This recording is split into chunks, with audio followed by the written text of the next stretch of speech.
You slipped again. You told yourself this time would be different. You promised you wouldn't revert to that same pattern, the same reaction, the same version of yourself you've been striving to leave behind. And yet, here you are. It happened so quickly you barely noticed it coming. One moment, everything felt fine, and the next, you were right back there. The old you, the reactive you, the unconscious you. Sound familiar? Let me ask you this. How often have you caught yourself too late? After you've snapped at someone you care about, after anxiety has already taken hold, after you've reached for that thing you swore you quit, you know that feeling, the sinking, gut-wrenching realization as you watch yourself doing the very thing you vowed not to, yet unable to stop. It's like watching your life from the passenger seat while your old habits steer the wheel. And then comes the shame, the self-criticism, the why am I like this, the what's wrong with me. Here's the truth. Nothing is inherently wrong with you, but there's something critical you haven't been taught, something fundamental. Once you grasp it, everything changes. You haven't learned how to intercept yourself before falling back. Most people, truly most people, only recognize their patterns after they've acted them out. They have hindsight. They have regret. What they lack is a single thing that could set them free, awareness in the moment. And that's exactly what I'm about to teach you. How to cultivate what I call the observer mind. The part of you that notices your old self emerging before it takes over. The part that can disrupt the cycle before it becomes reality. So let's break down what's really happening when you fall into old patterns. You're not weak. You're not broken. You're not lacking discipline, willpower, or strength. What's happening is autopilot. Here's why. Every thought you've repeated, every emotion you felt habitually, every action you've taken over and over again, these have carved neural pathways in your brain, highways, superhighways. And your brain, the efficient machine it is, loves these highways because they require minimal energy. Neuroscientists call this neuroplasticity. But here's the twist. Your brain doesn't judge between helpful habits and harmful ones. It doesn't care if this highway leads to calm or anxiety, confidence or self-doubt, love or anger. All it registers is familiarity, safety, and in the language of the quantum field, this is your electromagnetic signature, your vibration, your frequency. It's a signal you broadcast to the world based on your thoughts, feelings, and actions, most of which run unconsciously. The uncomfortable truth, the version of you that keeps showing up, isn't evidence of flaw.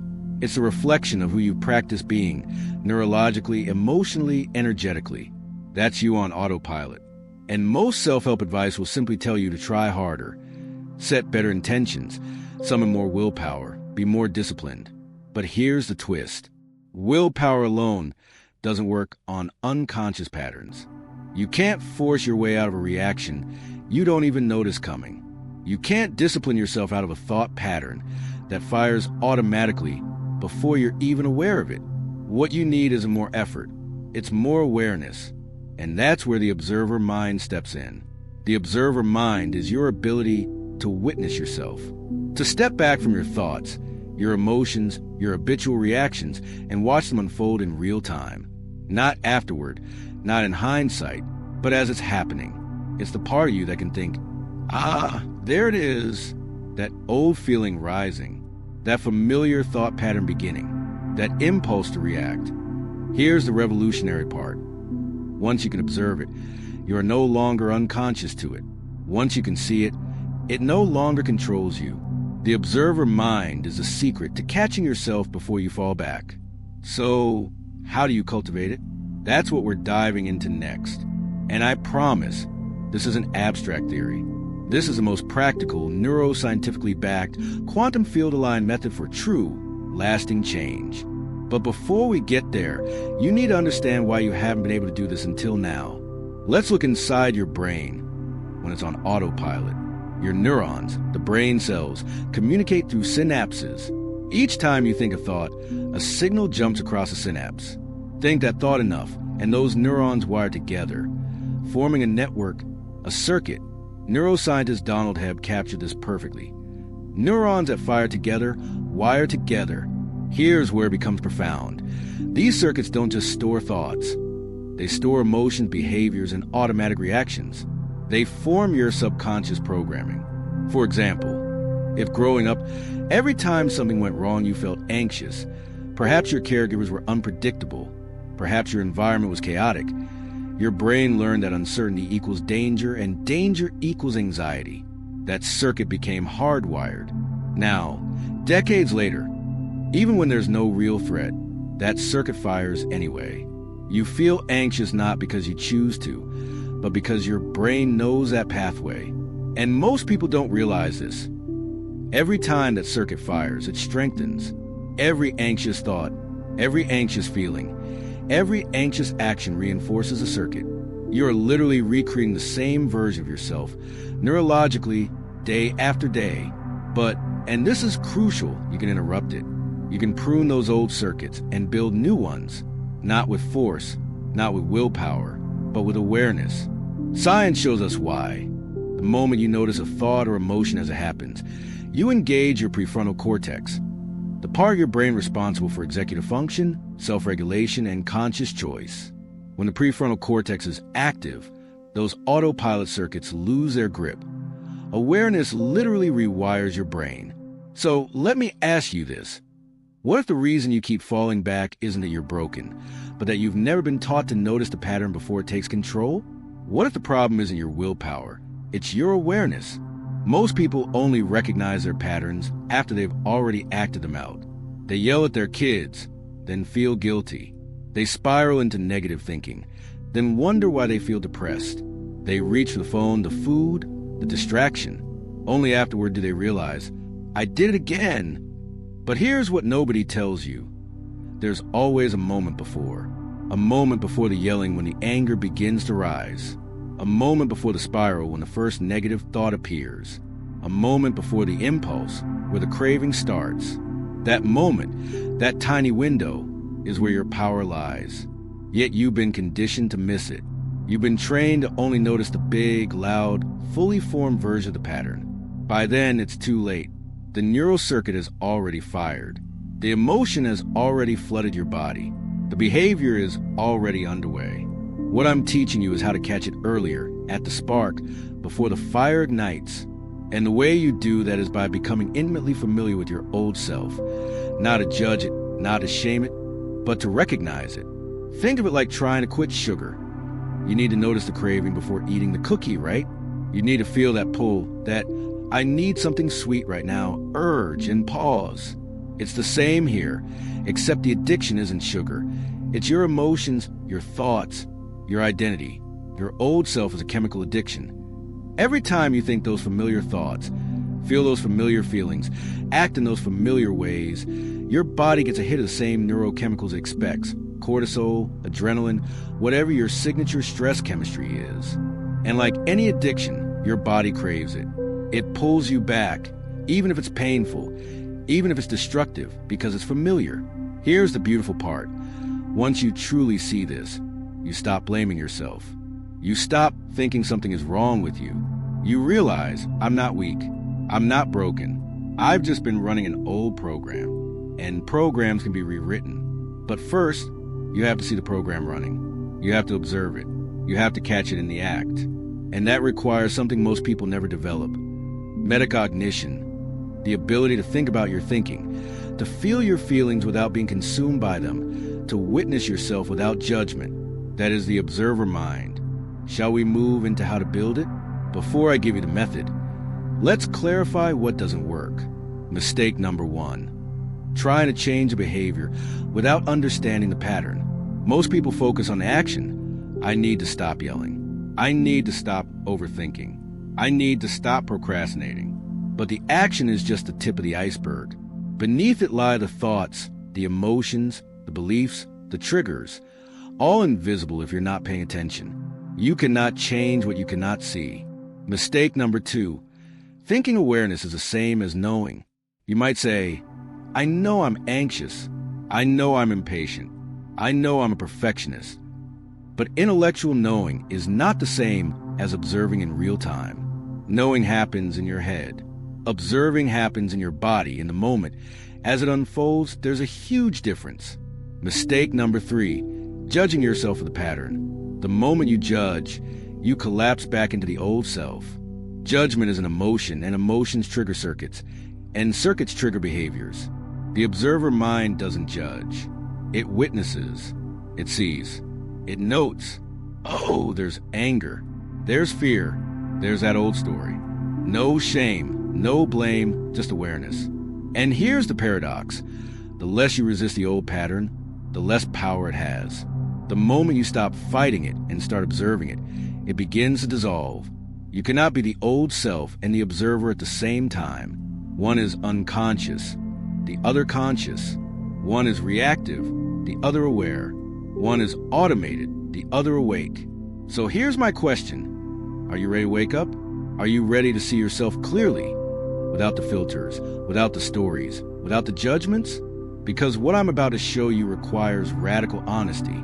Here's how you build the observer mind. Step 1, map your old self. Become a scientist of yourself. Study your patterns as a researcher studies a subject. Take out a piece of paper or open a note on your phone and answer these questions. What thoughts do I think in my old state? Not just a few, list them all. The automatic ones, the looping ones, the ones you've heard 1,000 times in your head. I'm not good enough. Nothing ever works out for me. I always mess things up. People can't be trusted. I have to do everything myself. Write them down. Next, what emotions do I feel in my old state? Anger, anxiety, frustration, sadness, shame, resentment, fear. Name them specifically. Next, what do I do in my old state? Do you withdraw, lash out, scroll your phone, eat, shop, overwork, overthink? Write down the behaviors, habits, and go to reactions. Finally, what triggers this state? A certain person, situation, time of day, or feeling of uncertainty or lack of control. Be specific. Why does this matter? Because your old self isn't random, it's predictable. It follows a pattern. And once you map that pattern, you can recognize it. Think of it like reading the weather. Before you know the signs, a storm seems to come out of nowhere. Once you learn to read the clouds, the wind, the pressure, you see it coming. That's what you're doing here. Learning to read yourself. Step 2, memorize the pattern. This is where most people skip ahead. And it's a mistake. You can't observe what you don't remember. Take that list, thoughts, emotions, behaviors, triggers, and get familiar with them. Read them each morning. Remind yourself, this is my old self. This is how it shows up. The more familiar you are with the pattern, the faster you'll recognize it. It's like learning a song. At first, you need the lyrics in front of you, but after singing enough, you know it by heart. You hear the first note and know exactly where it's going. Same with your patterns. At first, you'll catch them late, but with practice, you'll notice the thought before it spirals, the emotion before it overtakes you, the impulse before you act. That's when the magic happens. That's when you realize you are not your thoughts. You are not your emotions. You are the observer, and the observer is free. Now, let me show you how to use the observer mind in real time. You've mapped your old self. You've memorized the pattern. Now comes the practice. And I'll be honest, this is where most people stumble. It requires something our culture undervalues. Slowing down, paying attention, being present. But here's the truth. Presence is the only place transformation happens. Here's the practice. Throughout your day, check in with yourself. Not obsessively, not anxiously, just periodically. Ask yourself, what am I thinking right now? What am I feeling right now? What am I about to do? Simple questions, but profound in their effect. The moment you ask, you activate the observer. You step outside autopilot. You create a gap between stimulus and response. In that tiny, sacred gap, you have choice. For example, one of your old patterns might be getting defensive when someone gives feedback. Your trigger is criticism. Your thought, they think I'm not good enough. Your emotion, shame or anger. Your behavior, argue, shut down, or justify that I in the past. This would have happened automatically. Someone says something, you react, done. But now, with the observer mind, it unfolds differently. Someone gives you feedback, and before you react, you pause. You notice, oh, there's that familiar feeling. That tightness in my chest. That thought, they think I'm not good enough. You see it, You don't act on it. You simply observe. And in that seeing, something shifts. The old self only has power when you're unconscious to it. The moment you see it, you are no longer it. You may still feel the emotion. You may still hear the thought, but you are not consumed by it. You are watching it, and the watcher is free. You can choose. You can take a breath. You can say, "Let me think about that." You can respond instead of react. This is the power of the observer mind. Here's where it gets even deeper. The more you practice this, the more you catch yourself in the moment, the weaker the old circuit becomes. Remember earlier, neurons that fire together wire together. The opposite is true as well. Neurons that stop firing together stop wiring together. Every time you observe the pattern without acting on it, you prune that old circuit. You weaken autopilot. At the same time, you build a new circuit, the circuit of awareness, presence, and choice. This is neuroplasticity in action. This is how you rewire yourself. Not by forcing change, but by observing the old until it no longer controls you. Now, I need to be honest, this process isn't always easy. When you start observing your old self, you begin to see things you've been avoiding. Thoughts you didn't want to admit, emotions you suppressed, behaviors you've denied. It can be uncomfortable. It can even hurt. You might discover that you're more anxious, angrier, more insecure, more controlling than you realized. Your first instinct may be to judge yourself.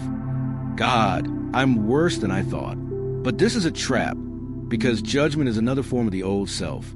The inner critic, always seeking proof you're not enough. The observer mind doesn't judge. It sees. When you notice something uncomfortable, practice this. This is here. This is part of the pattern. That's it. No shame, no blame, just acknowledgement. The paradox. The more you resist the old self, the stronger it becomes. The more you accept it without acting on it, the more it dissolves. Carl Jung said it best. What you resist persists. What you accept transforms. So don't resist. Don't fight. Don't try to force it away. Just observe. Just witness. Just see. Here's the beautiful part. The more you do this, the more space you create between yourself and the pattern. You start to realize, these thoughts aren't me. These emotions aren't me. This old identity isn't me. I am the one watching. I am the one aware. I am the observer. And from that place, anything is possible. Now, let me show you what happens when you fully embody this. Here's where it all comes together. The moment you've been working toward. The moment you catch yourself before falling back. Picture this. You're in a situation that used to trigger you. Conflict with your partner, stress at work, that familiar feeling of not being enough.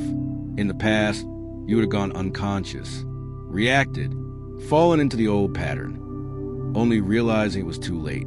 But now, you've been practicing. You've mapped your old self. You've memorized the pattern. You've developed the observer mind. The trigger comes.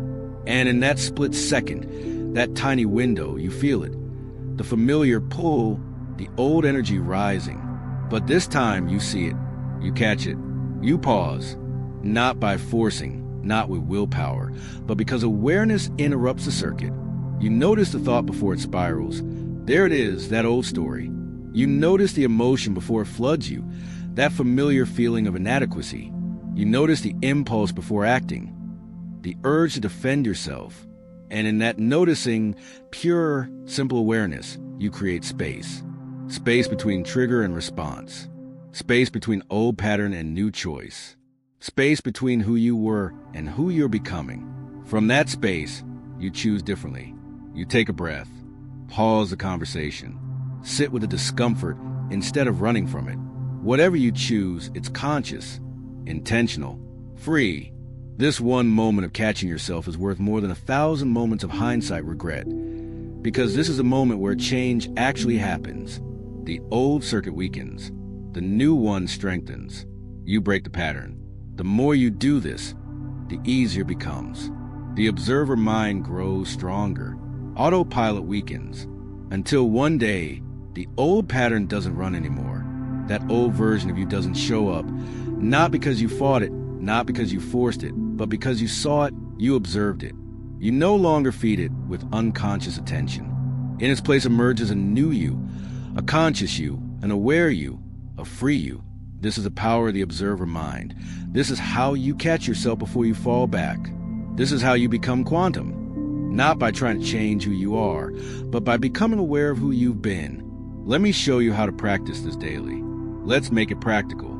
Here's a simple daily practice to strengthen your observer mind. Every morning, before your day begins, take 5 minutes to sit quietly. No distractions, just you. In those 5 minutes, do this. First, review your map. Remind yourself of the thoughts, emotions, and behaviors that make up your old self, not to dwell on them, just to refresh your memory, to prime your awareness. Think of it like a pilot reviewing the flight plan before takeoff. You're just making sure you know what to look for. Next, set an intention. Say to yourself, out loud or silently, "Today, I will observe myself. I will catch the pattern before it runs me." That's it. Simple, clear, powerful. Throughout your day, check in periodically. Set reminders on your phone if you need to. Every hour or two, pause and ask yourself, what am I thinking right now? What am I feeling right now? What am I about to do? Just notice. No judgment, only awareness. When you catch yourself in an old pattern, when you feel that familiar pull, pause, take 3 breaths, and ask, is this who I want to be in this moment? Not who I have to be, but who I want to be. That question alone creates space. It activates choice. It reminds you that you're not a victim of your patterns. You are the creator of your reality. Here's the second part, and it's crucial. Every evening, take 5 minutes to reflect. Journal if you can, or simply sit with these questions. When did I catch myself today? When did I observe the pattern before it took over? When did I choose differently? Celebrate those moments, not in ego, but in genuine acknowledgement. I saw it. I chose. I'm changing. And then, just as important, ask, when did I miss it? When did I fall back into the old pattern without noticing? No shame, no guilt, just observation. Interesting. That's where I went unconscious. Next time, I'll catch it sooner. This is how you train the observer mind. With consistency, compassion, and practice. You won't be perfect. You'll miss moments. You'll fall back sometimes. And that's okay. The goal isn't perfection. The goal is awareness. The goal is to shorten the gap between the pattern and recognition until you catch yourself sooner and sooner, until eventually the pattern doesn't run at all. And I promise, if you commit to this practice, you'll see change, not in some distant future, but in days, in weeks. You'll notice moments where you pause instead of react, where you choose instead of autopilot, where you feel the old pull but don't follow it. Those tiny, sacred moments compound. They build on each other until one day you look back and realize, I'm not that person anymore.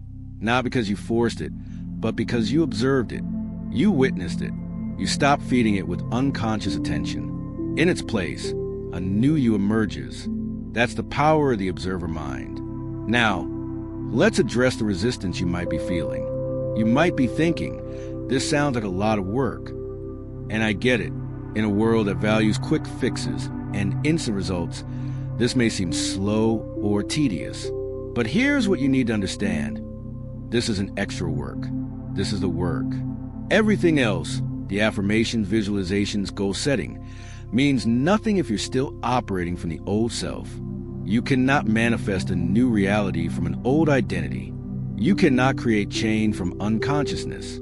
The observer mind is the foundation. Everything else is built on top of it. You might also be thinking, but what if I see things about myself I don't like? Yes, you will. You'll see your shadows, your patterns, your conditioning. But here's the beautiful part. They're not you. They're just programs, old circuits, echoes from the past. The moment you see them as separate from you, they lose their power. You might think, what if I can't do this? What if I'm too far gone? To that, I say this. The fact that you're here listening, asking these questions, that's proof you're not too far gone. That's proof you're already awakening. The observer mind isn't something you have to create. It's already there, waiting for you to notice it. It's something you already are. You just have to remember. And every moment you pause, every moment you notice, Every moment you choose, you're remembering, you're waking up. And that's all this is, a waking up, a coming home to yourself, to the real you, the aware you, the quantum you. So don't let resistance stop you. Don't let fear stop you. Don't let the old voice that says you can't stop you, because you can, and you will. Here's where we are now. You understand what's been keeping you stuck. It's not weakness. It's not a lack of willpower. It's a lack of awareness. You now have the method. Map your old self. Memorize the pattern. Observe it in real time. Catch yourself before you fall back. And now you have a choice. You can go back to living on autopilot, hoping things will somehow change. Or you can step into the observer mind and become the conscious creator of your reality. The choice is yours. But here's the truth. The quantum field, the infinite field of possibility, doesn't respond to who you hope to be. It responds to who you are being moment to moment. And the only way to change who you're being is to first become aware of who you've been. So if you're ready, truly ready, to catch yourself before you fall back, to wake up to the patterns that have been running you, to step into the version of you that's free, start today. Do the practice. Map your old self. Develop the observer mind. And watch what happens. Because I promise you, when you become aware, you become powerful. When you become conscious, you become quantum. And from that place, anything is possible. If this resonated with you, if you felt that spark of recognition, that sense of, this is what I've been missing, do me a favor. Hit that subscribe button. Not for me, for you. Because this journey requires reminders. It requires reinforcement. It requires a community of people waking up together. Drop one word in the comments that captures your biggest takeaway from today. Let's create a field of awareness together. And if you're ready to go even deeper, check out the next video in this series. We're just getting started. This is a quantum you, the observer you, the free you. Welcome home. One more thing before we go. This is video number 17 in the Quantum You series. If you've been following along, you know we've been building something layer by layer, concept by concept. But here's where it gets interesting. In the next video, number 18, I'm going to show you something I haven't shared yet. A specific technique, a real-time tool you can use the moment you catch yourself falling back. It's simple, it's immediate, and it works. But I'm not going to tell you what it is here. You'll have to watch number 18 for that. Trust me, you don't want to miss it.